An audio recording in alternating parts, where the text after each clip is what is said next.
In the past few weeks, one out of every four Ukrainians living in Kiev, the capital city of Ukraine, have been affected by the riots, either being killed, wounded, or scarred for life.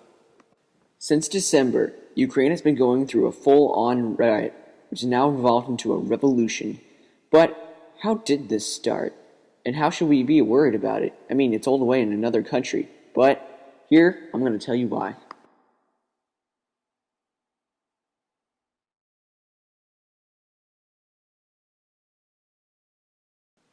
Ukraine was originally a part of the Soviet Union before 1991 when it seceded from that union.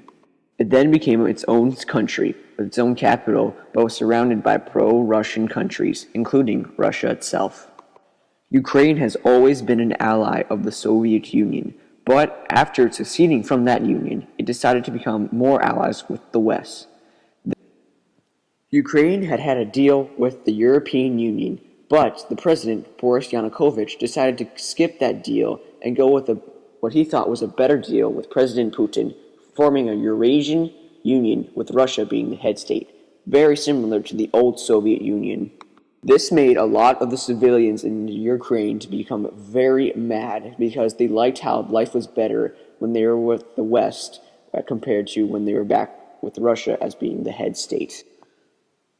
They had peaceful protests until the government started putting them down forcefully, using weapons and having extreme amounts of violence and heavy casualties. The protests became full-on riots, with people shooting each other in the street. Many people were killed or injured. Many countries from the West were concerned about the situation in Ukraine due to the fact that many articles of the human rights were violated, such as Article 19, which is freedom of assembly. The Ukrainians had free rights to assemble and protest against the government, but the government decided to put them down forcefully, which is a major violation against that human right. Not only have people been getting persecuted because of the protests, many people, such as reporters and medics and anyone who helped the protesters, have been coming up missing or kidnapped, only to be found days later either alive or badly beaten or dead. Reporters have been known to be getting persecuted, such as getting attacked by riot police due to the fact that they were just in the situation and not even protesting. Though the riots are now seeming to die down, people are still getting shot and persecuted, because not only has the Ukraine government given up, but the Russian government has sent troops to help with the Ukraine government, which could lead to a full-on war.